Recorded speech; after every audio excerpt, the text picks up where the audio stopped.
Hello everyone, welcome to yet another day in this, the Clown Decade, and my god am I fed up with having to talk about Israel and Palestine, but it's all over the zeitgeist in Britain at the moment, and it's annoying me. I'm now moving on to the 8th folder in my Israel versus Palestine mega folder, I guess you can call it at this point, because there is just always something to talk about when it comes to it, and it just blows my mind. I don't know why so many people are so emotionally invested in it. Jewish people and Muslims I completely get, but both are minority religions in this country. How it's managed to get to the attention of absolutely everyone is beyond me. And to be honest with you, I'm running out of ways to keep making this interesting, but I'm doing my best here, so I've involved Owen Jones for this one. This is how you know I'm getting bored. Anyway, as a backdrop to all this, if you didn't watch my recent video about the Rochdale by-election, please go give it a look. That's just to give a background that effectively this entire by-election has been effectively about Israel versus Palestine, or at least for a large amount of people, because Rochdale has an awful lot of Muslims there. I believe they make up about 25% of the population. And an awful lot of Muslims are emotionally invested in Britain's stance on Gaza versus Israel, because as the old adage goes, if you import foreign people, expect foreign problems, and well, this apparently is what we've got. But long story short on that video, George Galloway is a nasty piece of work, as was the Labour candidate who, after a week of Labour trying to say, no, he's not anti-Semitic, he just said that Israel let October 7th attack happen, so they had an excuse to invade Gaza. They eventually got rid of him because he was too much of a piece of work. And that's pretty much all the information you need to know for today. Because last Friday we got the election results of the Rochdale by-election. As you can see here, with almost 40% of the voter share, George Galloway easily won that election. Next was actually an independent called David Tully. I have no idea about his policies or anything like that. Apparently he's a local businessman who had the money behind him to actually campaign in the area. Next up, surprisingly, actually, it's the Conservative Party candidate with 12% of the vote. Naturally, this is a red wall seat and, well, the Conservatives have managed to lose it. Labour came in 4th place with, well, he was Labour on the ballot box, but he would not have been a Labour MP since he was suspended, information in the last video I just mentioned. And then obviously you've got Lib Dem and Reform, who I keep forgetting Lib Dems exist, and Reform are a protest vote, and not many people feel like protesting because the turnout was about 40%, and with Rochdale's previous election turnouts, it's usually somewhere between 60 and 70%.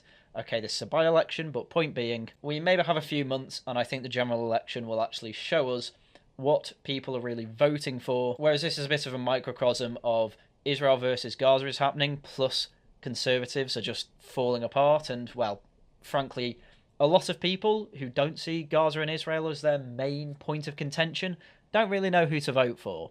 I'm quite comfortably in that camp, by the way. I say vote Reform, it's obviously just a protest vote, and I don't know how useful that's going to actually be. But anyway, as mentioned, George Galloway won by a landslide. He was a third-party candidate, and he effectively had 2 campaigns going on at the same time. He was telling the Muslim population of Rochdale that he was firmly on Gaza's side, and he was effectively telling everyone else there, I'm going to arrest grooming gangs with my own hands if I have to. Because that's where we've been in Britain for about a decade now. We are actually having to advertise to different ethnic groups effectively on different platforms. I mean, obviously it's the same platform, but in one side you have a big flashing neon light saying I'm on Gaza's side, if you're, say, on the left wing of things, and 2 other people effectively say we will give you even more free money with welfare if you're the left wing of things and don't really care about Israel and Gaza, i.e. if you're not a radical leftist or a Muslim, in other words, a normal person. But really what has worried people is that George Galloway is quite a well-known piece of work. I go over some of his foibles in the other video. The highlight, I think, was a Pakistani Labour MP, well, candidate at the time, in, I believe, a public debate or on a public panel with George Galloway, explained how she had a horrible time in Pakistan. She was forced into marriage at, I think, 15, suffered from numerous abuses from her family and managed to escape to Britain. And George Galloway's reply to this effectively pouring out of her heart was effectively to call her a liar and I think a racist as well. I can't remember if he said that, but effectively just say, no, you didn't. And so because of this absolute piece of work managing to get into Parliament again, Rishi Sunak decided to do a speech about the, quite frankly, failures to stem the radicalisation of extremists in Britain. Now, you can take that as many ways as you want, but I would go through it myself, but I think it's a lot funnier if we actually take Owen Jones's video, which is called Rishi Sunak's chilling speech denouncing Gaza protests exposes sinister plan, and laugh at Owen Jones while we actually make this commentary on Rishi Sunak's actually incredibly milquetoast speech. So take it away, Owen Jones. The world has turned completely upside down. I'm increasingly coming to the conclusion that the British establishment are just trying to gaslight us to the verge of total madness. Oh yeah, no, this is the issue I say that we have majorly on the right wing of things. We're effectively having to tell the average person that they have just been gaslit entirely by the news media, the government, the civil service, an awful lot of quote-unquote independent panels about what's happened for the past 30 years at this point. Even my mum, and as I say, my parents and extended family are kind of my bar for what's the mainstream at this point, and for a lot of people, they actually do believe that we needed the Windrush to fill in gaps in the labour market. Whenever I bring up the £10 POMs thing, their brain just melts. I actually had my mum say the other day, we're all immigrants if you just go back far enough, to which I said, well then, the word immigrant and indigenous are just meaningless if we're going to go that far back. 10 years ago, my dad was dead against gay marriage and isn't even a Christian, he's atheist in fact, but now largely just accepts it. Which I'm not saying whether these things are good or bad, by the way, I'm just saying public opinion is changing, due in some ways to gaslighting, an awful lot of ways in fact. And actually I've just found one of the best examples of this. If we take a look at, for some reason there's a definition of Windrush on Google, and in Oxford languages apparently it means relating or denoting the people who emigrated from the Caribbean to Britain on the British ship the Empire Windrush in 1948. Somehow there are mentions of this word that apparently just means people who emigrated from the Caribbean to Britain from before 1948 when they first did that. And as you can see, it's all pretty level from 1800 to 1950, even when the Generation Windrush were coming over. No one was calling it that. You then get to post-2000, it starts ramping up a bit, and then 2019, it's peaking. It's a very, very modern idea that we needed the Windrush. When in fact, what was happening is that no one was mentioning it, because no one cared, because it really was, on the grand scheme of things, actually a very low-level immigration compared to mass immigration today, and it was only very localised, and only really affecting working-class people that, frankly, as you can see from this alone, nobody cared about. There was no big celebrations of Windrush, nobody really cared. It's only in the 2000s when we started to get mass migration of people who, ironically, aren't part of the Windrush generation, that we're seeing that actually black Caribbean immigration was the best thing that happened to Britain and we'd die without it. It's pure gaslighting, and again, it's only really been happening over the past 20, 30 years, if that. And I think the biggest irony of all this is that it's actually Owen Jones who is part of the gaslighting campaign. What's my evidence? Literally pick out any of his Guardian articles and you will see monumental levels of gaslighting. I know because I have read them every 2 weeks for 5 years. This evening, the Prime Minister, Rishi Sunak, announced he was suddenly doing a speech outside number 10 Downing Street. Instead, Rishi Sunak did what can only be described as the speech version of a meeting that could have been a very menacing email. Let's just hear a little snippet of it. I love how Owen Jones is is trying to relate to the working man, because it is a very common complaint that why was that a meeting when it could have just been an email? But I can guarantee to you, Owen Jones has never had a job like that. And I know this because his entire life, he has either been a trade union lobbyist, a parliamentary researcher, actually I think it was for John McDonnell, a genuine bona fide Marxist, and then he basically walked into a job, I think it was for The Independent, as a weekly columnist, and obviously eventually moved to The Guardian, having also written for plenty of other left-wing publications. The point I'm trying to make is that I do not believe Owen Jones understands what having a working class job is, because he's never had one. But if your whole shtick is trying to be a 21st century Marxist, you have to at least pretend that you understand the plight of the working man. And I'm afraid being born in Sheffield and being raised in Stockport doesn't quite do it. And I respect that the police have a tough job in policing the protests we have seen, and that they are operationally independent. But we must draw a line.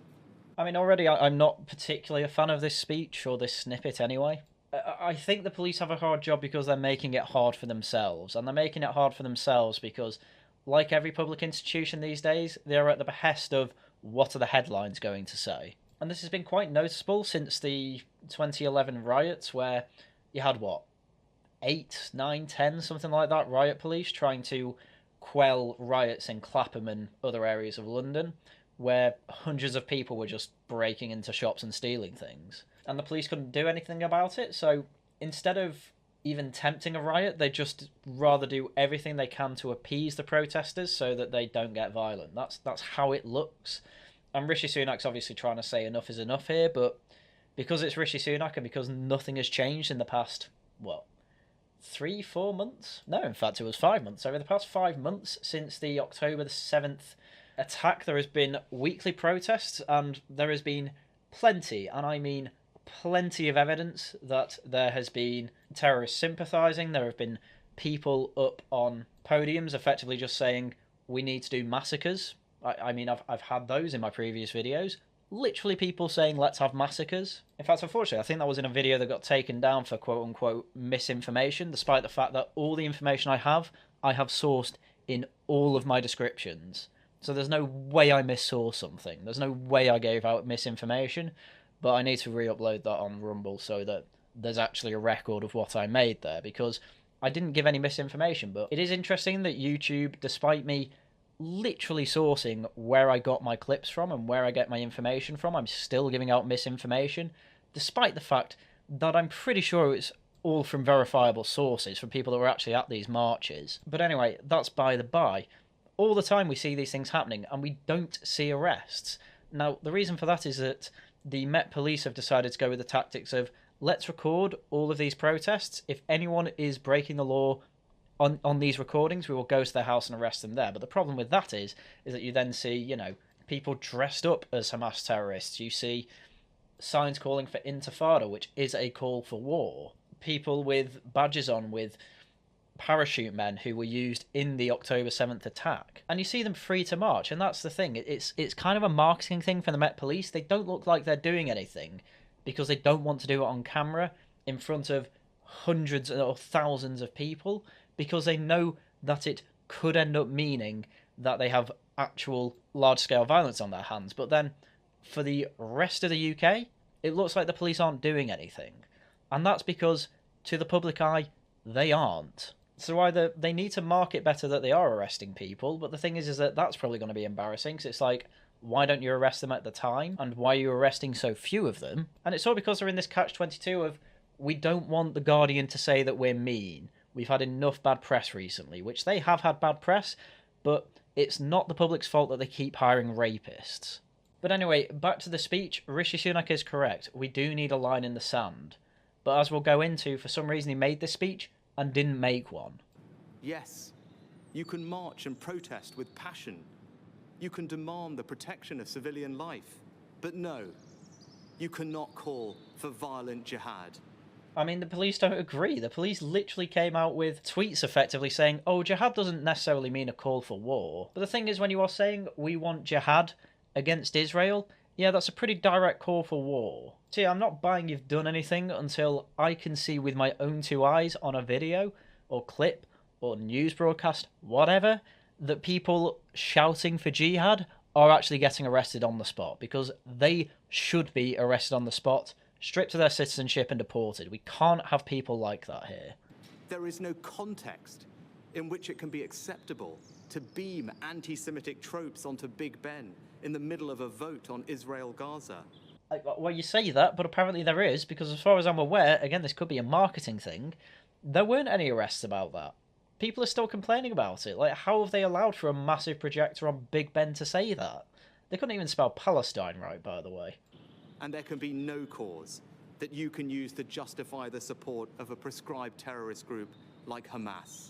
It's a problem the Conservative Party have had for some time now, but they effectively always look like they are the party of the opposition, and I'll be honest with you, the reason for that is because they are, because Parliament, when they have a party that is genuinely against, say, Whitehall and other public institutions, they are the party of opposition, because, well, I can just say Tony Blair, Tony Blair, Tony Blair, but to go into a little more detail than that, he effectively put in all these independent, quote-unquote, committees and public bodies in place to effectively have perma-Blairism. And the College of Policing is one of those things. The College of Policing was sold to Parliament as an independent training school for the police, for the Metropolitan Police Force. And what it actually ended up doing was creating its own rules for the police. And as I said before, after the 2011 riots and after the Leveson inquiry about the Stephen Lawrence investigation, and naturally after all the literally centuries of bad press that the Metropolitan Police have had,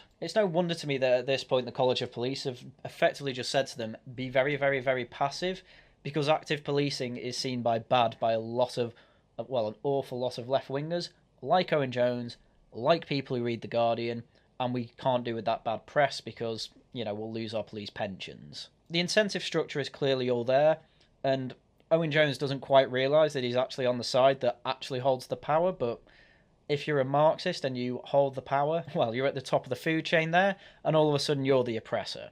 But Owen Jones doesn't want to be seen as that, especially since he's a white man.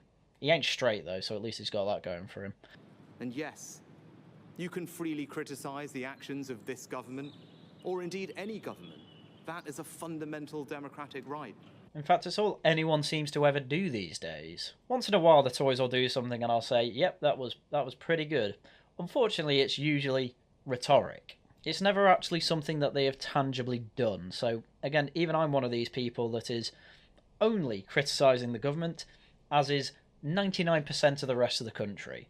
I don't actually know anyone that has been happy with the past 14 years of Tory government. And most people take that to mean, oh, well, that means we need Labour in charge. Whereas, obviously, if you watch my channel regularly enough, you'll know that my issue is that the Tories have just turned into New Labour. And that's a problem, because all our problems started with New Labour. Yet they have carried on with exactly what they wanted. You know, you had Liz Truss in. Finally, I had good things to say. Oh, she's going against orthodoxy. Okay, she's planning on doing some short-term borrowing to help people with their energy bills. Oh, it's not means tested. Oh, that isn't great, but at least we're not raising taxes. At least she's looking for a way to actually grow the economy here that isn't just let in a zillion immigrants. And I know there were talks about loosening the visa, but that was for 2 specific sectors. Whereas everything else, there were plans to have restrictions there. Okay? I get it. It wasn't perfect, but it was a hell of a lot better than we had. And then she was kicked out to put Rishi Sunak in, who just carried on doing what the IMF wanted. And wouldn't you know, oh, productivity, still completely stagnant. Wage growth, pretty much completely stagnant. House prices, skyrocketing. Guess we got to subsidise demand more. No, this is exactly what New Labour want. Rishi Sunak is doing that. People are too short-sighted and have been gaslit into thinking that we are still under austerity. We never had austerity. Imagine trying to tell the average person that when all they've heard for 14 years is we have been living under austerity, and even worse, it's felt like it. But no, you cannot use that as an excuse to call for the eradication of a state or any kind of hatred or anti-Semitism. I don't actually necessarily agree with that. I think in a lot of contexts it's actually fine to call for the eradication of a state. A big example would be Nazi Germany in World War II. I think it would actually be fair to call for the eradication of that state. And then spreading hatred and anti-Semitism, again, rhetoric like this is too often used to completely stifle any sort of speech. And trust me, I'm going to go into the patriotic alternative guy who's ended up in prison for 2 years for putting stickers around a town, because that is so absurd I don't even know where to start, because he was not even calling for any sort of violence, was not stirring up any sort of organised direct action, as the leftists call it, against any sort of group. He was just saying white people probably shouldn't feel guilty for their history, which I'm not even a white nationalist and I don't believe there's such a thing as white history, but the fact you're putting a man away for that is just ridiculous, but I'll save it for that video. Point being, I think Rishi Sunak has misspoken a little bit here. I think he should say that you cannot be calling for holy wars against allied states, because let's be fair, I don't think anyone's going to really care about the calling for the eradication of Russia. In fact, I think a lot of people have been saying that with the Ukraine-Russia war. And secondly, we shouldn't be talking about stirring up hatred, because it's such a subjective term. It needs to be stirring up violence or intimidation against said groups, because that has tangibly been happening. We know of many Jews, as Sunak said in his own speech at the start of it, that there are Jewish school kids who don't go to school because they have to go in a uniform that shows they go to a Jewish school, and the parents and they are worried that that will mean some sort of violence on the way to school. Like, these are fine examples to bring up, but when your line in the sand is effectively off the beach, then you've gone a bit ridiculous there. And maybe this is me agreeing with Owen Jones somewhat, but somehow I think Owen Jones will completely screw up his argument when he gets to it. This week, I've met with senior police officers and made clear it is the public's expectation that they will not merely manage these protests, but police them. Seriously, the big question is, how has this taken 5 months? And then it turns out the answer is, because actually there is a big Muslim cohort in this country, and they will turn out in droves to vote for people that are ostensibly pro-Palestine, and literally the rest of the policy does not matter at all. In fact, if people were politically savvy enough, they could probably make a party that is just on the stance of, we will make sure that if we get into Parliament, we will be completely pro-Palestine and be on that side, and then obviously they'll get voted in a lot of Muslim majority areas, and then as it turns out, you can flip it on its head and say, right, we're all in Parliament now, let's get these deportations on, let's leave the ECHR, even though France is showing you don't need to be outside of that court to deport people, but that's on a different topic yet again, and effectively actually get your based right-wing party in there, effectively via duping the electorate. The Tories have done it for 14 years about immigration. I don't see why someone else couldn't do it on other issues. But effectively, this is why Rishi Sunak is making this speech, because George Galloway got elected, and now we're seeing, this extremism is actually going to make its way into Parliament, which it already did anyway, but we'll get into that in a bit. And I say this to the police: we will back you when you take action. Well, as usual, the rhetoric there was mostly good, but I don't believe a word of it, because the Tories always go big on rhetoric and then don't do anything. Anyway, Jones, please take it away.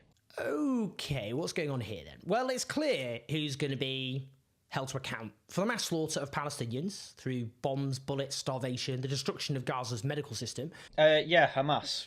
I think that last example is actually the funniest. Of every hospital that Israel have actually managed to get into to either try and free hostages or just get rid of the people from in there, it turns out that they're actually mostly being used as Hamas bases, Hamas military headquarters.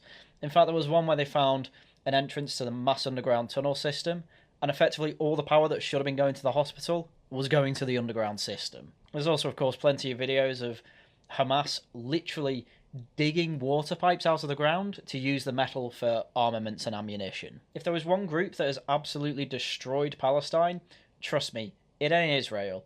Israel wouldn't give a damn about Gaza if they weren't constantly barraging them with rockets for 70 years. Also, recently, yes, Hamas did just decline another ceasefire offer because Hamas don't want a ceasefire. Hamas want to completely destroy Israel, and what are you supposed to do with an existential threat like that? Okay, Israel can obviously roll them, but you can't live next to a neighbour that wants you dead.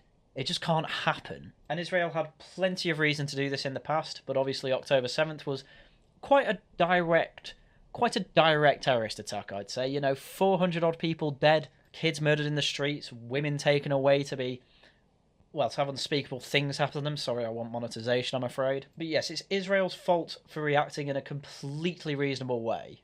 It's clear who's going to be portrayed as the real dangerous, bad people in all of this. The side that shot people at a festival? The side that in Britain, after a bunch of Israelis got shot, they were all out in droves in London, beeping horns, waving Palestine flags, and throwing about flares in London's busy streets? Is it that side, Owen? Is it that side? As Israeli soldiers shoot children in front of their parents, babies have their limbs amputated without anaesthetic, 2 mothers killed every hour, children perishing of hunger while families make bread from animal feed to survive, credible reports of Palestinian women being raped by Israeli soldiers, paramedics being blown up as they try and save terrified children who are then themselves killed. War is hell, and assuming that the Palestinian women have been raped, yes, of course, Owen, that is very bad. I hope those RDF soldiers get their weapons taken away from them and are put in prison, get court-martialed. Even I hope they get executed by Israel, because that is obviously horrible. I have no idea what he's talking about with babies' legs being amputated, but again, yes, if these things are happening, I hope the IDF are doing what they can to get to the bottom of it, and I hope the people responsible for that end up with a reasonable punishment, which, to me, from those things as you have mentioned, probably a lot of years in jail. As for the most of the rest of the points they brought up, I'm afraid that is just the reality of a war zone. Again, I want Owen Jones to tell me what he expects the Israeli government to do. Is the Israeli government just supposed to pull out all armaments, pull out all military infrastructure that they have put into Gaza and just put the borders back to where they were and forget it ever happened? Do you think that's possible, Owen? You know, not only did Hamas terrorists come in and do similar things to what you have just said the IDF did, but also that Hamas leadership asked them to do that. That was part of the orders, Owen. And the men that did that are not going to face any punishment unless it comes from Israel, Owen. Do you seriously think both sides of this conflict are in any way morally comparable? Because I'm telling you now, they aren't. I mean, right now, Israel are not advancing further into Gaza while they're letting something close to 100,000 care packages from the US be dropped onto Gaza. Because, yeah, Israel aren't actually trying to genocide the Palestinians. I know this might be surprising to you, but they're genuinely not trying to do that. For most of Gaza's civilian infrastructure being severely damaged or destroyed, who's going to be really portrayed as the baddies as desperately hungry Palestinians are massacred as they try and get flour for their starving families? Yeah, I agree. War sucks. Do you know what's on the other side of the Gaza Strip to Israel, by the way? It's this country called Egypt. Are they opening their borders to Palestinian refugees? No, they are not. There's a good reason nobody actually wants Palestinians in their country in the Middle East, Owen. It's because an awful lot of them turn out to be Hamas terrorists, and they're actually quite indiscriminate with their extremism if they're not next to Israel. I'm not excusing the death and destruction of innocent civilian lives in that country, Owen, but I am fully blaming Hamas and their politicians, their military personnel, and all their recruits as well for taking away an awful lot of good lives that the Palestinian civilians could have and forcing them into a completely unwinnable war and then using them effectively as human shields. Because that's another thing. Another reason that a lot of them can't get out, Hamas won't let them. Because if you have civilians in the way of you, then you can say, oh, see, this is a genocide, when Israel are doing their damn best to avoid that. But with how packed the Gaza Strip is, with how many civilians they have not let out, it's pretty impossible to not have widespread death and destruction like that when you're in the middle of a modern war. I'm just afraid that's the reality, Owen. Who is going to be the villain in the piece? You guessed it right. The people who oppose the slaughter. If they were just opposing slaughter, Owen, I'd be completely fine with it, but they're not. And in fact, they felt emboldened to intimidate people in the UK. This is why Jews do not feel safe going into London on Saturday. This is why the Speaker, Lindsay Hoyle, was quite easily swayed into completely changing parliamentary procedure because he was told, hey, look, some of our MPs have had threats of violence. And some are even scared to leave Parliament that Wednesday night because there was a massive, massive crowd of pro-Palestinian protesters who were quite intimidating. Just looking at this country alone, Owen, it ain't the Israelis who are the bad guys. The Israelis are the people just going to synagogues and living their life, and every now and then we'll have a pro-Israel march or pro-Israel protest, and they'll have a bunch of Stars of David and a bunch of Union Jacks. People that I can quite clearly see are well integrated into Britain, and they are worried about their friends and relatives over in Israel. Perfectly reasonable people. But for some reason, you choose the murderous, ideological psychopaths every damn time. And you're having this meltdown over Rishi Sunak saying maybe the police should arrest these intimidating bad actors. Incredible. That's who's being portrayed in this country as the real hateful extremists, those who oppose the biggest mass slaughter of children in a conflict in recent times, orchestrated by a far-right government in Israel whose leaders denounce the Palestinian people as human animals and Nazis, and who have repeatedly issued blood-curdling statements about destroying Gaza, and to be fair to them, oh boy, have they stuck to their words. Yeah, again, what would your reaction be, Owen, if France had a very anti-British terrorist organisation there whose sole purpose they saw was to destroy Britain and install a French Republic there instead, and constantly fired rockets over to Britain to try and intimidate Britain. Would you maybe understand then why there would be similar rhetoric like that about French people? Again, it's this whole idea Owen Jones has in his head that the Palestinians are just Hindus, for lack of a better term. No. There have been many, many wars in and around Israel because an awful lot of surrounding states do not agree with its right to exist. When I'm afraid at the end of the day, all you need for your right to exist is to be able to defend your borders. And Israel are very, very good at that. And a lot of the surrounding countries hate it to the point where they literally voted in violent Islamic revolutionaries to destroy Israel. That is what they want to do, Owen. I don't know how you are this out of touch with geopolitics of the area. And it's not just Gaza, by the way. Jordan also have Hezbollah. A bunch of these countries have Iranian-backed terrorist groups, and I don't know why you're ignoring that fact. Of course Israel are going to be heavy-handed. They need to show force to enforce and keep their country existing. And I can understand if you think that's bad because you don't think they should exist in the first place. Well, tough. They're doing a very good job of defending themselves. Why is all this happening, you might legitimately ask? Because our establishment know that the scale of the crime being committed against Gaza is simply too great to hide. They know that leaves them morally exposed. So they're playing a game of deflection. Again, this is really rich coming from Owen Jones, but I ended up talking about Israel and Gaza again. I don't particularly want to, but no. This speech was about the state of the protests in Britain. There have been numerous clips that I have had on my other videos of crowds literally saying, we commend, we like the fact that Hamas committed the atrocities of October 7th. You've had people up on podiums calling for intifada, people up on podiums saying, yes, we should normalise massacres. And you have had plenty of Jews in London saying, I do not feel safe going to London on Saturdays. We have had plenty of synagogues have to hire extra security because they do not feel safe there. You've had plenty of examples of people clearly saying, we don't feel the police are doing their job properly because we should feel safe to go out in the city we live in, and we don't on one particular day of the week. And we can literally point to why. We can point to why we feel coerced, why we feel intimidated, why we feel unsafe. And that's not to mention the business that was selling Coca-Cola, and some idiots on the internet decided that, all of these companies need to be boycotted because they support Israel, when as far as I'm aware, what they actually do is just sell the products in Israel. And they've seen, they made a profit from Israel, therefore they support them, and therefore it needs to be boycotted. And then this business that was selling Coke didn't get rid of its Coke quick enough or something like that, and so these protesters, quote-unquote, destroyed the shop.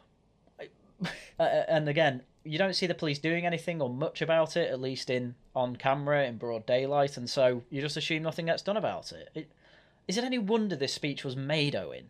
Especially when it's quite clear that the problem is only going to get worse, given that George Galloway just got in. No, we're not the real dangerous extremists. The ones who oppose the mass slaughter are the real dangerous extremists. I just want to point out at this point that Owen Jones has actually been one of the journalists who saw the Israeli compilation of the October 7 attack, and one of his main takeaways from it was effectively that he didn't believe children were involved in the attacks because he didn't see any of it happen on camera. Like, if we're just being fully honest here, Owen Jones, you are the apologist for violent extremism here. War is hell, there is no denying that, and after a major terrorist attack, like the ones that you saw the results of, there is obviously going to be a major reaction to it, and in this case, it was war. And when you are fighting a guerrilla war, and instead of trees you have massive buildings with civilians living in them, yeah, believe it or not, there's going to be collateral damage.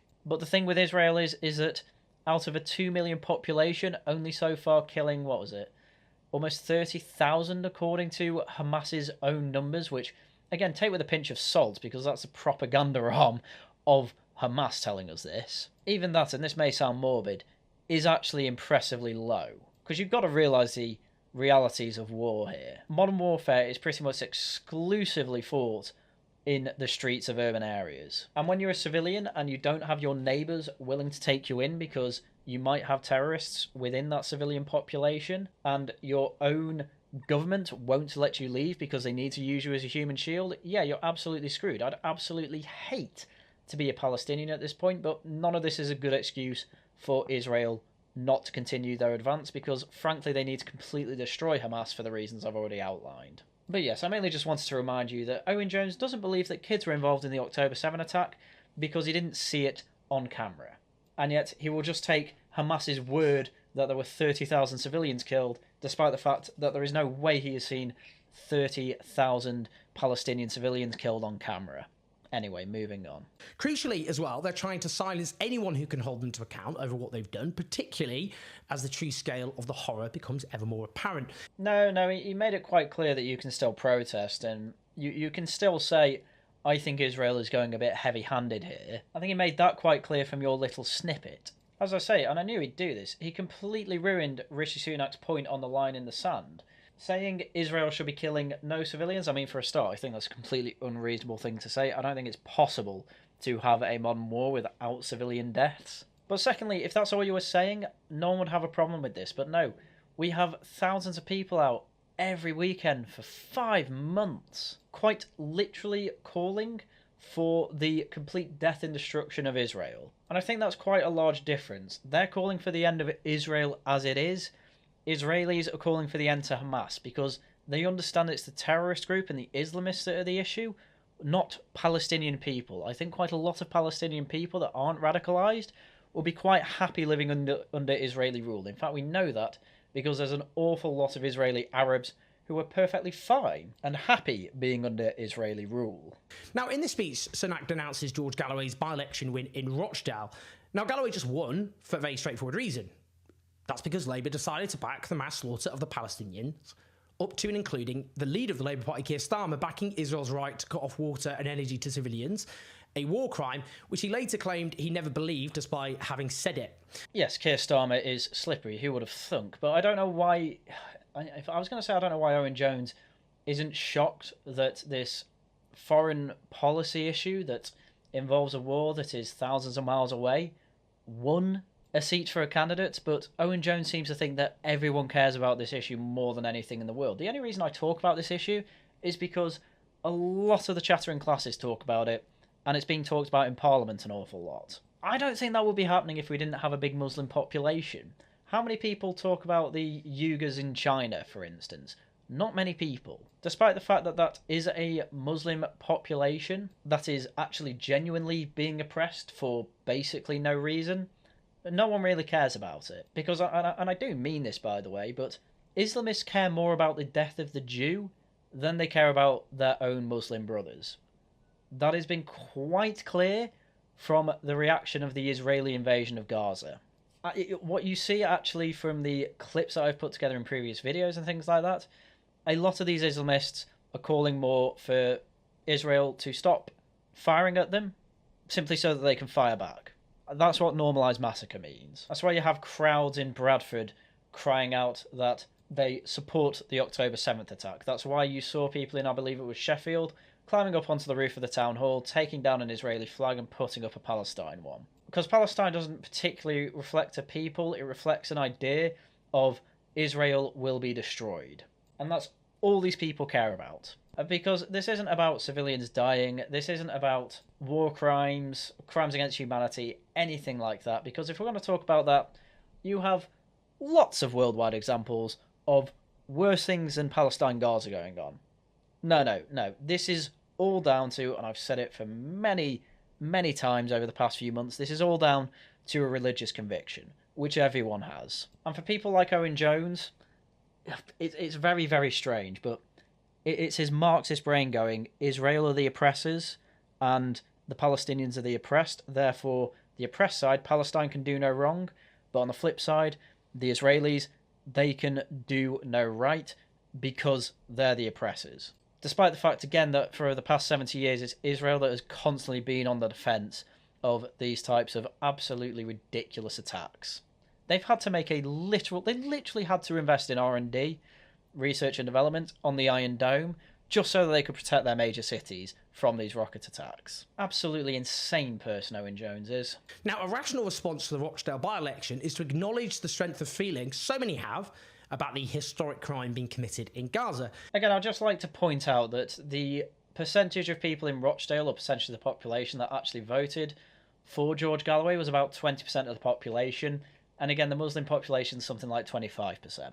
Now, I'm not saying that everyone who voted for George Galloway was a Muslim or terrorist sympathiser or something like that. I am saying that he was very good at tapping into certain areas of the electorate, much more than the Tories or especially Labour could do. I mean, the main reason the Labour vote collapsed there was because they had to write off their Labour candidate from the party, as Keir Starmer is pathologically trying to not seem anti-Semitic. I say pathologically, it took him over a week to actually get rid of him from the party. And so an awful lot of people who would be on the pro-Palestine side don't want someone with that little of a backbone in their mind, because all they'll hear is, oh, the pro-Palestine candidate was kicked out of the party. Well, there you have it. Keir Starmer is on the Jews' side.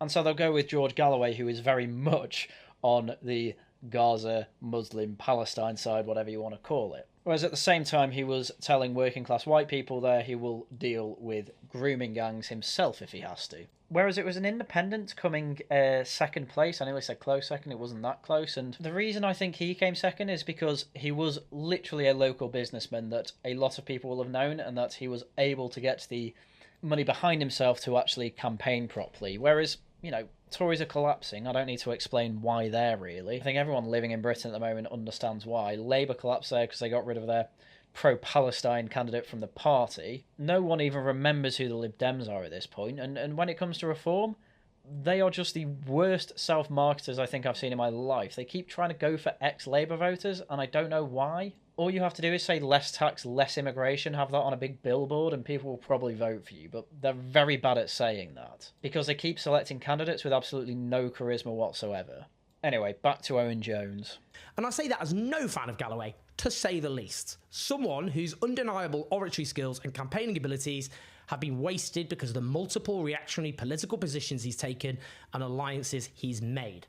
Good Lord, Owen Jones, can you explain what you mean by that? Because the thing is that George Galloway and Owen Jones would probably agree on 95% of issues, but the thing with George Galloway is that he says the quiet part out loud quite a lot of times, and that lowers his status quite a bit. I mean, to be fair, he was pro-Russia. That might be what Owen Jones is talking about there. He obviously essentially said to Humza Yousaf that he's not Scottish. That's maybe the two issues off the top of my head, but for the rest of the time, George Galloway is actually just a socialist who's pro-Gaza, pro-Muslim, pro-Islam. I mean, he's had Islamic wedding ceremonies, so I'm pretty sure he's actually a Muslim as well. But because of those two issues, Owen Jones says that, no, I disagree with him 100%. No, Owen, you agree with him 19 to 95%. You just don't want to say that because George Galloway is one of your many, many scapegoats that you can say, well, I don't agree with him, so you can't say I'm loony. When in reality you are, and it appears that you just fail to listen to any Conservative and what they say to you ever. Unless it's Peter Hitchens, but to be fair,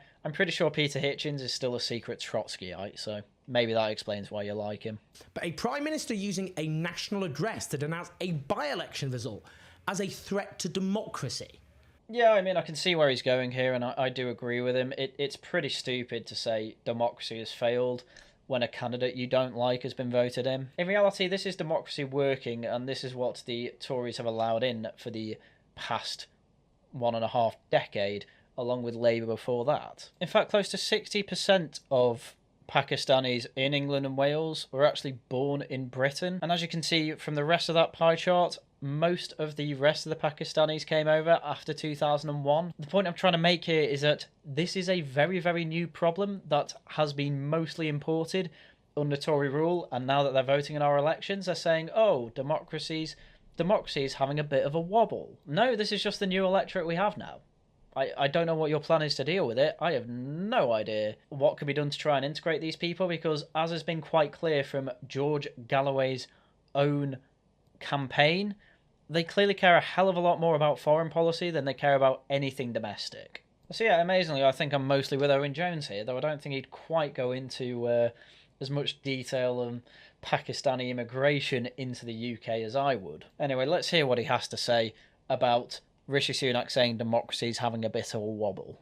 Yeah, that's giving sinister, isn't it? Let's be honest. I mean, Owen Jones just has the most basic take of, oh, that's just sinister, isn't it? Oh, they got a result they don't like. They're just being sinister. No, Owen, I think they actually have just completely misdiagnosed the problem. I don't think they're being sinister.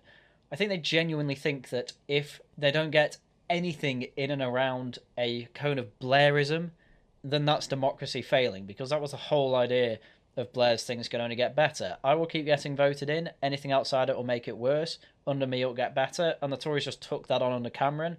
And anyone trying to get away from that, Liz Truss, wasn't allowed anywhere near the levels of power for more than 40 days. And so they see anyone voted in outside of the Blair paradigm as a failure of democracy. And that's, yeah, exactly what we've got here. Yes, they have misdiagnosed the problem. You could call it sinister. I think it's sinister from someone like Tony Blair. I think it's just almost saying the lines from someone like Rishi Sunak. I don't think he's in as Prime Minister for anything other than to help his social status in the future. Because realistically, what has he actually done to change anything meaningful for the country? The answer is that he's done nothing. We're getting a couple of tax cuts, great. It's not that difficult to take tax cuts down from the highest burden since World War II. Now, his claim, Rishi Sunak, is that extremists have taken over the streets and hijacked protests. Let's just be straightforward and direct here. Yeah, they didn't hijack them. That was the point of them from the start. Why do you think they protested on October 8th before Israel even declared war? What do you think they were doing in the streets then? This is a lie. Yesterday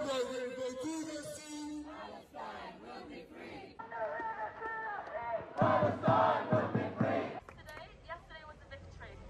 As a Palestinian, yesterday was a victory.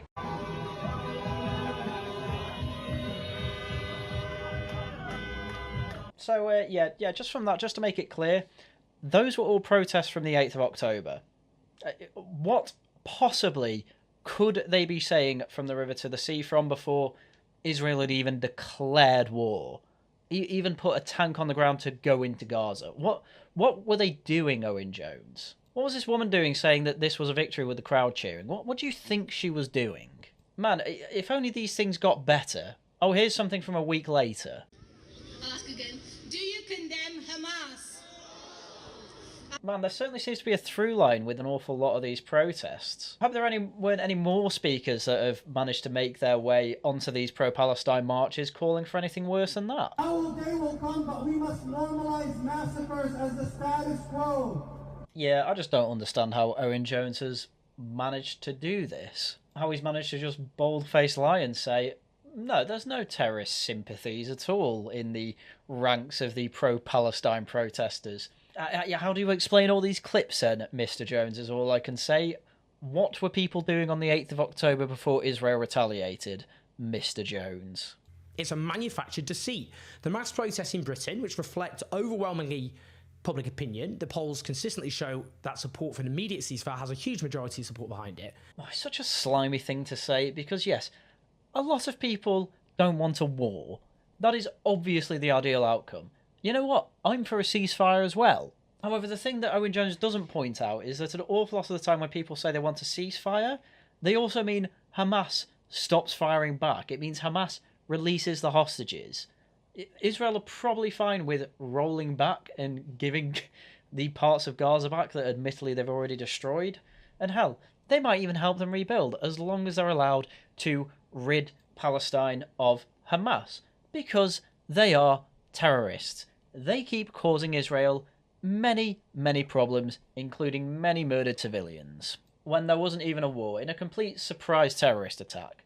There is obviously a difference here, and Owen Jones is being very dishonest when he says, oh, there is overwhelming public support for these protests and what they are standing for. No, there isn't, because the protests are for Israel unconditionally surrendering to a force that they are currently steamrolling. Absolutely ridiculous take, Owen. That's what this is really about. The political elite see a mass movement which reflects where the public are. They resent it putting pressure on them because it's effective.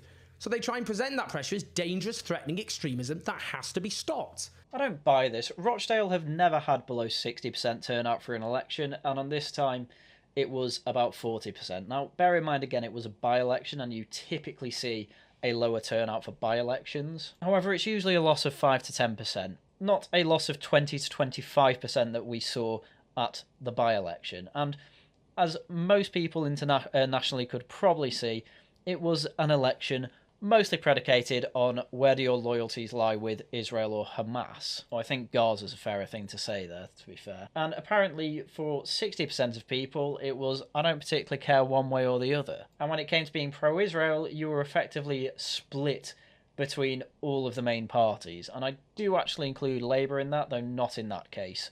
Certainly not for that by-election, because he was kicked out for being far too pro-Palestinian. And so I think Owen's right to say that the establishment, quote-unquote, are panicking a bit. But he's completely neglected to mention that although he does mention Islamist terrorists, he also brings up far-right terrorism, which I'm not getting too much into because a lot of other people on YouTube and elsewhere have been talking about how much of a ridiculous statement that is. I mean, I'm not saying there's no far-right terrorism. There's the odd article out every now and then where MI5 actually do thwart a terrorist attack by some far-right people. But the fact that when people point out saying the far-right is a major threat and they bring up Joe Cox, who was admittedly tragically killed 8 years ago, it just kind of goes to show how out of the loop they are almost. Because the 8 years after Joe Cox's death, there have been nearly 100 people killed by Islamic terrorists, and one of them was also an MP. I mean, I will say it is quite telling that throughout this entire 10-minute speech that Rishi Sunak had, Owen Jones has picked out, what, a minute and a half of it? With Rishi Sunak not even saying anything that I would consider that unreasonable, just badly worded.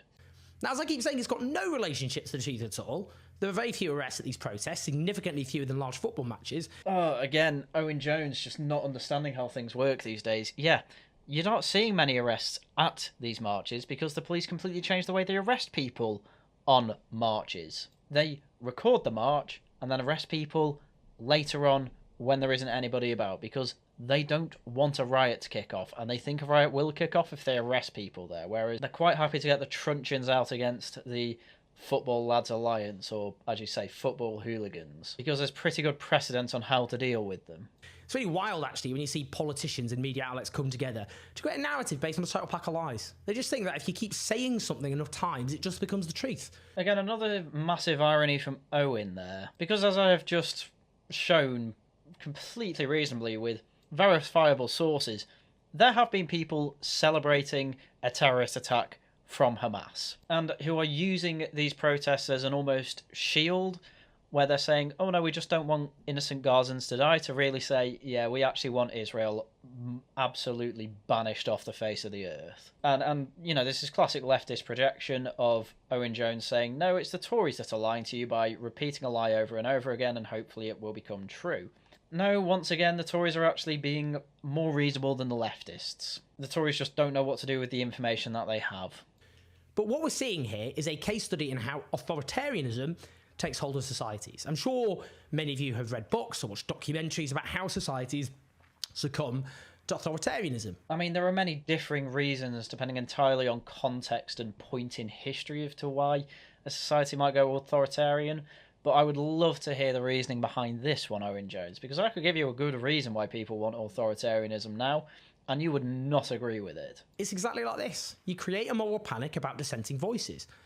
Yep, I knew it. I know this might be shocking for you to hear, Owen, but you are not a dissenting voice in the modern world. You might be insofar as you wanted Corbyn, I will give you that, but on many social issues, no, you are not a dissident at all. Pretty much every university seems to have a overwhelming support for Palestine. We had people in the civil service literally leave the civil service and whistleblow that when we talk about extremism in the civil service, it's quite clearly Islamic extremism isn't a problem.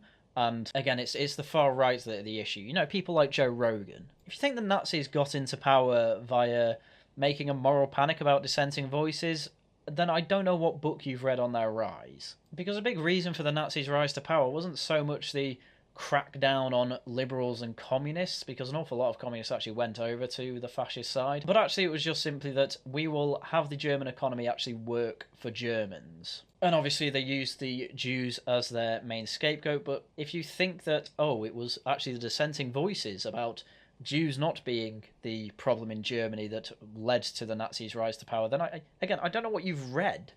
They didn't care about dissenting voices. They just stomped on them anyway. Like, if you think the Nazis weren't beating communists and people up before they got into power, I don't know what to tell you. There was open violence on the streets in Germany due to politics. You know, think the beer hall pushed before the Nazis were actually given the power, you know, as the appeasement plan. No, the Nazis basically got into power via numerous poor decisions by monarchists, liberals, and conservatives because they didn't believe in stifling a dissenting voice, and well, that dissenting voice sure showed them the other side of the coin. Which is where Popper's paradox of tolerance comes in. You can have these dissenting voices, but my God, you got to keep them away from power. Because a lot of the time, they just lead you into war. You portray them as dangerous extremists who will unleash terrible violence at any point unless they're stopped, who threaten the entire social order and fabric and national unity, and who are useful idiots or fifth columnists for hostile foreign foes. Well, I mean, the problem here is that I think every point there, we can actually point to something where it's true. And that isn't me defending authoritarianism, by the way. However, I do absolutely want to see people who have open support for Hamas jailed or deported. Because, yes, Owen, they are a dangerous foreign faction. And yes, Owen, they have torn asunder the social fabric.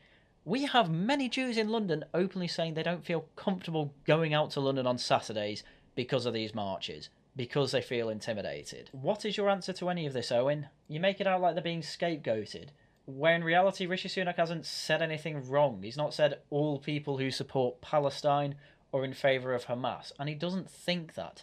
Nobody thinks that. You are projecting your own worldview on everyone else. You know, I read this tweet by someone called Robert Colville, who is the director of the Centre for Policy Studies, a very well-connected right-wing think tank, and the co-author of the 2019 Conservative Manifesto. Very revealing, to say the least. Go on, Owen, tell me how he's a Nazi. Well, you see, there was a protester heckling Rishi Sunak during his speech, which a lot of journalists got very annoyed at, which, again, it's like, get your priorities straight. So Robert Colville tweeted, protesters shouting angrily in the background of Sunak's speech kind of proves his point. Well, let's give it a sec. Let's listen to this protester. What started as protests on our streets has descended into intimidation, threats, and planned acts of violence. Jewish children fearful to wear their school uniform lest it reveal their identity. Muslim women abused in the street for the actions of a terrorist group they have no connection with. I thought I'd just let that play out because there's two layers I want to go into there. One, Rishi Sunak, again, he's doing a kind of both sides thing. It's like, oh, there are Muslim women who have nothing to do with any of this, wearing a hijab who have been abused. Like, yeah, that's wrong, fine. Along with the Jewish uniform that I brought up before. It seems to me that he's completely, Owen Jones, is completely ignoring the fact that he is talking about non-Islamist extremists as well, and seems to think he will be put in the side of the Islamist extreme camp, which is kind of a self-report for him. This is why I never really get worried about being called far-right, because I'm not the type of person that will be doing the things that Rishi Sunak is saying he wants to stop. However, yeah, you can hear the guy in the background. I think he shouts, Rishi Sunak, what are you doing, you effing idiot? The rest of what he says to me is just a rambling of incoherency. Yeah, I mean, Robert Colville's tweet is on the hyperbolic side of things, I think we can call it. But I don't think that Rishi Sunak's point is necessarily a bad one to make. In fact, I don't think it's a bad one to make at all. I don't know why I said necessarily. But one right-wing person on Twitter making a bad take like that, yeah, I don't care. Does it? Really? Okay, so I think this is actually quite a useful point being made here about how Rishi Sunak and others are conflating the right to peaceful protest, however annoying you might consider it. I mean, yeah, you have to have quite a stretch to actually link Rishi Sunak being shouted at by some rando just outside Downing Street with the fact that a lot of these protests are just out of control. To the point, as I say, because it needs repeating again and again and again. A lot of Jews don't feel safe in central London. Peaceful protest is often seen as annoying throughout history. It's supposed to annoy powerful people, conflating the right to peaceful protest with violent intimidation. It isn't even subtle. The thing with liberal democracies is that they really don't care about peaceful protests. I mean, I've been a part of a few and nothing changes from them. No, the issue is that when they get a lot more direct and, well, I showed some clips before, here's another.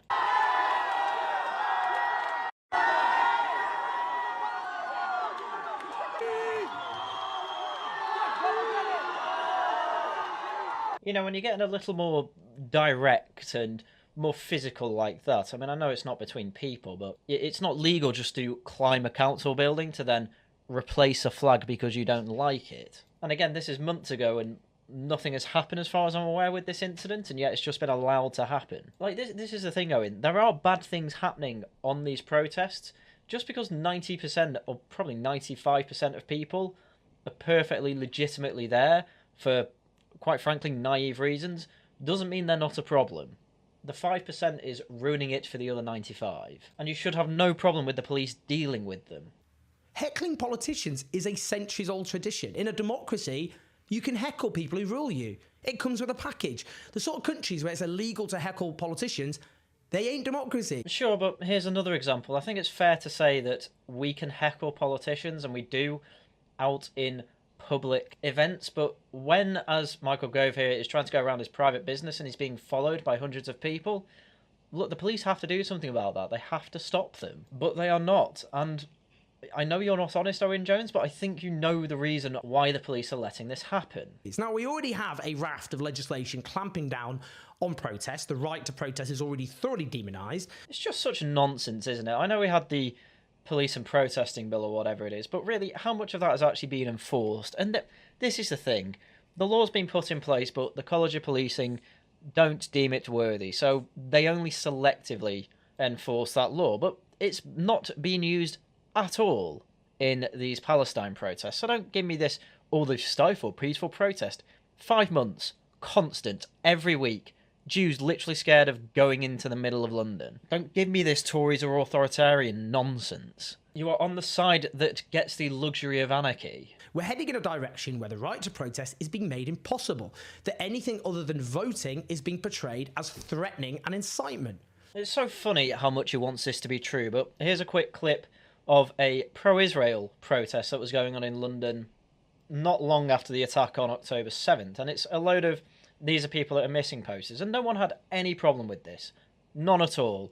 Didn't cause any intimidation, no one was scared, and there was quite a clear reason for this event. Like many of the other protests, you get about 10 reasons from all sorts of people who go to those protests, because it's all sorts of different factions going there. Some leftists, some Islamists, some just naive, I want no war pacifism type people. With this one, it's quite clear. Israel got attacked. We want Britain to be on side for when we obviously retaliate and hopefully get these kidnapped people back, and let's hope they're not dead. And you know what's interesting? We keep hearing politicians and media allies going, oh, politicians are being pressured to vote against their consciences. This is intolerable in a democracy.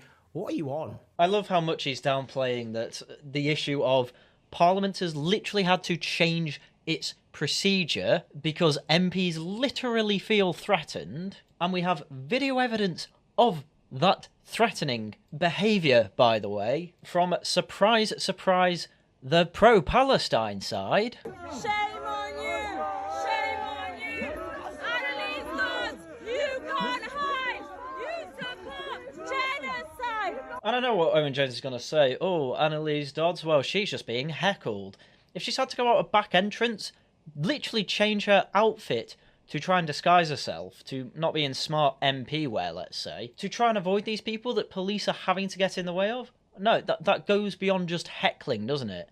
Police are literally having to say MPs need bodyguards. MPs were scared to leave the House of Parliament last Wednesday. Lindsay Hoyle was forced into changing parliamentary procedure because MPs were begging him, I am going to have my life at risk if you don't. And Owen Jones is like, what are you on about? Why are you saying that MPs are feeling harassed and threatened? What are you on about? They're literally telling us. But if anyone, Lee Anderson, Suella Braverman, points to where the issue comes from, they're kicked out of the Tory party. Again, Owen Jones has about 2 facts on his side and then rides a wave down his own moronic thought process, and then I can just bring up about 50 facts to the contrary of it. And then, what does he do? Dismisses it. What you on about, mate? That's all he has to the counter-arguments, because his argument falls flat from hurdle 1. Have you never heard of the whipping system?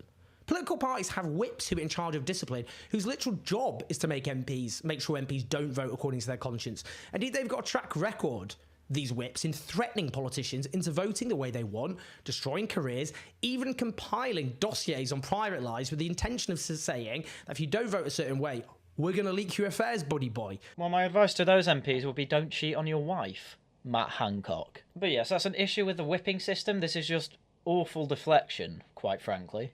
And MPs that they can't leak secrets about simply just leave the party if their convictions push them in such a direction. But yes, these whips aren't the type that are saying to these people, vote our way or we're going to find you. You can't hide. We're going to turn up at your house and harass you there too.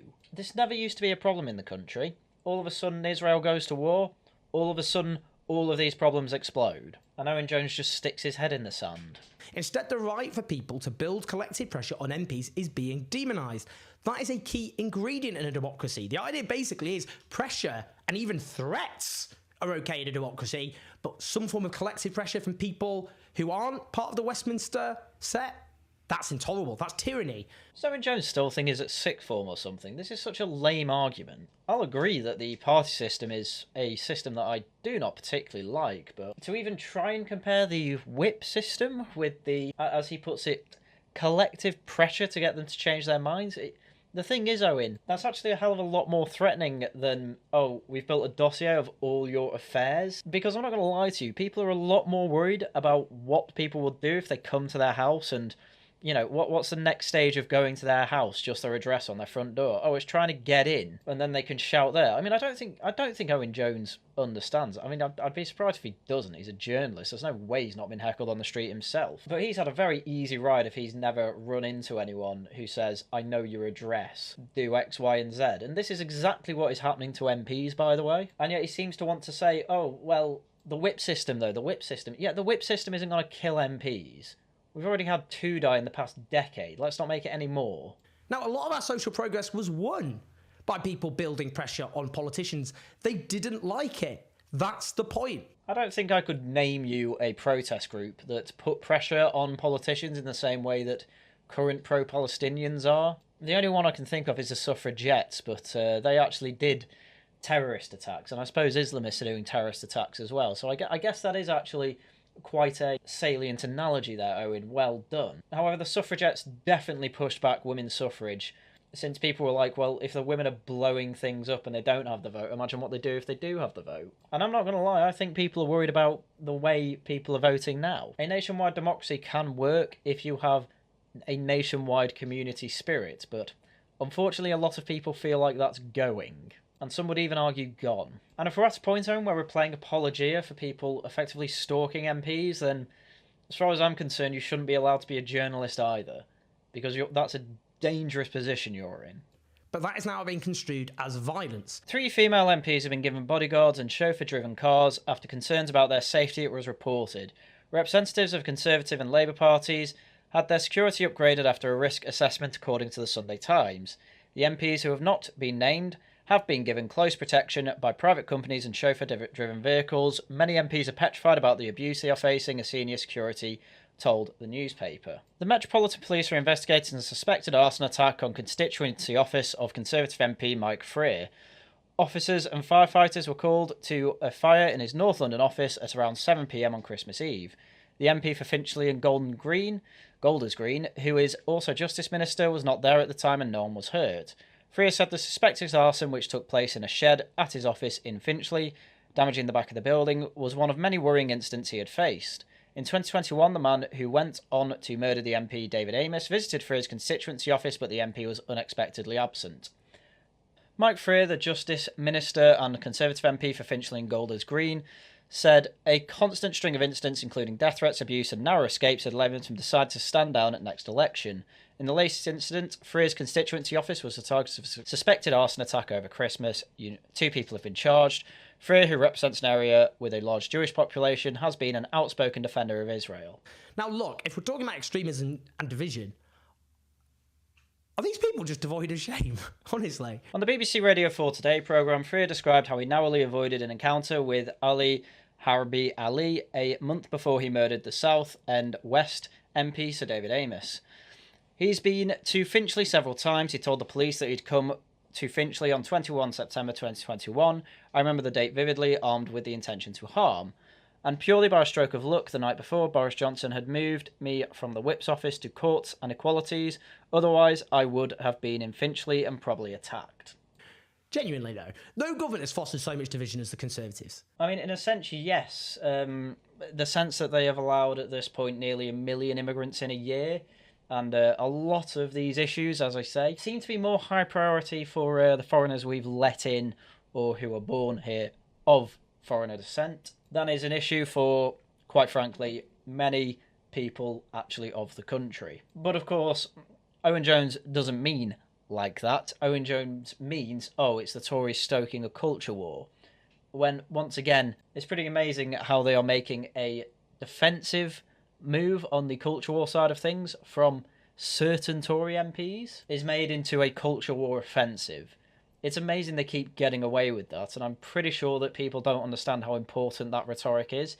You actually have to make yourself look like the defender, otherwise naive people will think you're the bad guy in it. That's their purpose. They're constantly trying to turn people against the hate figures of the moment, generally vulnerable minorities who lack a voice to be able to defend themselves, benefit claimants, migrants, refugees, trans people, we could go on. If Owen Jones, if you think all of those people lack a voice to speak for them, I don't know what to tell you. Every time there's a Ricky Gervais special or something like that, there's about 1 million Guardian articles saying, oh, that wasn't on piece, was it? That was a bit isty, and it was very full of phobias. I mean, my God, I scroll through TikTok pretty much daily. I will always run into very large TikTok accounts who go over British politics, and they are always playing defence for those voices that you just mentioned. So don't give me that nonsense, Owen. All their demagoguery during the Brexit palaver, remember all that? Right-wing media allies of the Tories splashing things like enemies of the people with pictures of some judges because they asked for some more democratic oversight of us leaving the European Union. Yeah, and I do remember. I remember that there was a referendum that went on. The question is, do we leave the European Union or not? We voted yes, we want to. And then everyone tried to stop it. And I think it's fair that judges... I love how he's trying to frame it of more democratic oversight of leaving the European Union, as if the referendum didn't make it quite clear. And the constant voting for parties that ran on will get us out of the European Union, again, wasn't enough democracy here. Democracy to Owen Jones just means voting for the politics of the right direction. Tories get in, that's democracy under attack. This is demagoguery. This is the Tories stoking a culture war and stealing votes and what have you. When, you know, and it's a thing that a lot of right-wingers do too. We're seeing that with the George Galloway vote in the by-election, which is the whole point of this video, really. You don't see me saying, this is democracy under attack, this is democracy failing. No, this is democracy working, or representative parliamentary democracy working as intended. You have an electorate, you try and represent these people with issues that you put forward, saying, I'll represent you on this, that, and the other, saying this, that, and the other, and they will vote for who's best. Now, obviously, it's never that simple or that cold, hard, and logical, which is why we're in such a mess, because we've overeducated the entire population to the point where people are effectively voting for what they think makes them look clever. That's why a lot of people vote the way they do. Yet, when we have a place like Rochdale that is 25% Muslim, and you have a bunch of parties that don't represent many of the people in the country, you know, who do the Tories represent, who do Labour represent, who do Lib Dems and Reform represent? The answer from, at least in Rochdale, is not many people, about 10% each, something like that. But then most of the people wanted an independent businessman from there, or George Galloway for Palestine. And that's it working as intended. That's what the people of Rochdale apparently want. Because 60% of them didn't care, apparently. That's what a no vote means. But when it comes to Brexit, it was the highest turnout of any vote in the UK ever, and it was a vote to leave the European Union. Trying to overturn that obviously makes you an enemy to that vote, or, as you can probably fairly say, on a referendum, the highest turnout ever, the people. Indeed, the Tories are a cesspit of Islamophobia. They never got meaningful scrutiny of that with Boris Johnson as leader after he compared Muslim women to letterboxes and bank robbers. Oh my God, that old thing. Yes, it was funny, Owen Jones. He made a joke. Get over it. I mean, honestly, I love the comparison between here and then you point at the Labour Party. What's the worst example Owen Jones can come up with Islamophobia? Oh my God, Boris Johnson made a joke. Literally off the top of my head, guy in Rochdale, He said Israel controlled the media and Israel allowed October 7th attack to happen as a conspiracy to then justify them to attack. Now, as a tactic it makes sense, but there's no evidence of that being the case. And again, it's a hell of a lot more directly anti-Semitic than anything Boris Johnson ever said. So, once again, I just love how Owen Jones, I've got a fact here, I'm going to ride it down where my intuition takes me. Oh, hang on, here's Haryan Gláeddyv, he's got a few other facts that say, that's nonsense, though. And yet Owen Jones is the one who makes money off being a journalist, apparently. Triggering a huge increase in hate crimes. I mean, just looking at these statistics, bear in mind Boris Johnson got in 2018 to 2019. This is when all of these stories about him being Islamophobic came out. They stayed steady. They stayed completely steady, in fact. In fact, they dropped when he came in. And they only started going up after 2021, just after COVID for some reason. Couldn't tell you why. But from these stats, it's averaging to 8 to 9 Islamophobic hate crime offences a day, which, bear in mind, a lot of them are public order offences, which can mean something as little as someone felt insulted on the street. But anyway, point being, the massive increase in hate crimes, they actually went down thanks to Boris Johnson becoming Prime Minister, apparently. But now, despite former Tory Vice Chair Lee Anderson being belatedly suspended over his gratuitously Islamophobic comments, which Tory ministers refused to condemn Islamophobic. Yeah, well, it wasn't Islamophobic. I don't care what you say. Sadiq Khan has been pictured with plenty of Hamas leaders. Sadiq Khan isn't doing very much about the problem of Jews not wanting to go out on Saturdays. And Lee Anderson also mentioned that Keir Starmer has Islamist mates too. I don't care which way you put it. It's not Islamophobic, and to be honest with you, I'm getting pretty close to just refusing to accept that as a term, because all it seems to mean is mild criticism of Muslims and anything worse than that. And that is a stupid thing to umbrella under one term. And a load of Tory MPs were up in revolt over it. That aside, no action against Suella Braverman, our former Home Secretary, for suggesting Islamists are running the country.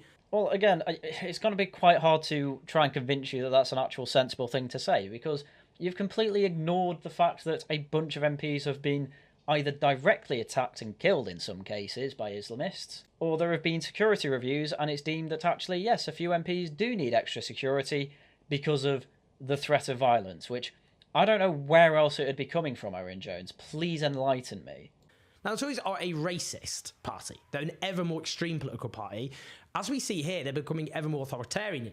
Sometimes I forget that there are genuine NPCs out there in the real world, and Owen Jones sometimes just reminds me of that fact. I think it's the most diverse pool of Tory MPs we've ever seen in our lives, and somehow it's a racist party. And they're authoritarian for Czech's note, being quite worried about the fact that Jews don't feel safe going out in London on Saturdays, and they want to make them feel safer.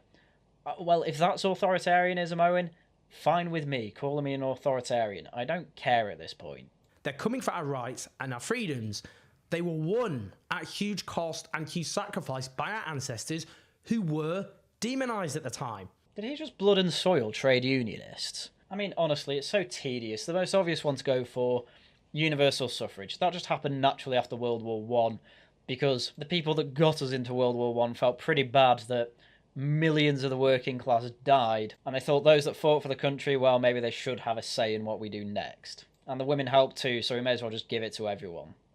Fair enough. You go through history, what trade unions actually typically do, they don't actually get an awful lot implemented. The most they do is extra wages, but most of the time that ends up just causing an inflation spiral anyway. But what they actually seem to mainly do is find legislation that's already in place and then do their best to make sure that doesn't get lost. At the moment, Sunday trading laws, great example. They came in because we were a Christian nation and we thought, you know what, Sundays, let's keep everything closed, God's day of rest, commandment number whatever it is. I literally just read that chapter as well. So naturally people just didn't open their shops on Sunday and you didn't need a law for it until, as happens in a lot of places in Britain, they just make a law for it because it's what we're doing anyway. And now we're less Christian, people want to do more on Sundays, they're fine with shopping on Sundays and having it open. No. Trade unions go, no, you're keeping it closed. It's we got to have a reason to stick around. That's unfortunately what many trade unions do today, Owen Jones. They're little more than just NIMBYs for the workers. Quote-unquote workers. It's not really for the workers. I'd never buy that. I've never joined a union because they always seem to get in the way. It's not for us to allow those rights and freedoms won at such cost. You can just tell Owen Jones never engages properly with any conversation. There is absolutely no one saying that we should have no protest full stop. No one. The Tories aren't saying that, and the reason he's saying that is because he wants to feel like he's fighting Nazis. What they are saying is that there's an awful lot of chanting about intifada and other relatively direct calls for violence. And there is also quite a lot of clear support for prescribed terrorist groups. We can't really be doing with that here, so we should probably clamp down on it. Oh yeah, and the far right's a bit of an issue as well. We need to mention that so that The Guardian doesn't say we're racist. And here's Owen Jones taking that as a, oh my god, I'm not going to be allowed to protest again. So unless he thinks he's supporting a prescribed terrorist group, which I genuinely don't think he actually is, as in I don't think he thinks he's supporting a prescribed terrorist group, then he shouldn't have anything to worry about, but he does, because the man can't help but self-report. And for the right to protest and to put pressure on our rulers to be construed as violence. This is what dictatorships do. I mean, again, I still find it amazing. 5 months of this, 5 months, and the police aren't actively doing anything. They might arrest a few people after the fact. That's it. And he's here saying, oh my god, we're slipping into authoritarianism. It's actually crazy. It's actually crazy that he thinks this, but it's good to go through Owen Jones videos every now and then just to remind myself that he is actually still the same idiot that he was when he was 16. I don't even know what he was like when he was 16, but I can't imagine he was much smarter than this. And if you care about democracy, you should be very worried indeed. Well, I'm not, because I think democracy is dying anyway, because the party system has completely failed to actually reflect back what the voters want. So I think democracy is going to shoot itself in the foot, and I think you've done a very good job of making sure the Labour Party shoots itself in the foot, Owen, so well done for that, I suppose. Anyway, this video went on way longer than I thought it would. This was a 10-minute video, and I somehow managed to react to it for an hour and 21 minutes. Amazing. So I won't keep you on for much longer. The Other Side of the Hill will be returning tomorrow, usual time, and then, of course, Regional Variations on Wednesday, and Laughing at the Guardian will be back Saturday. So I will see you all then.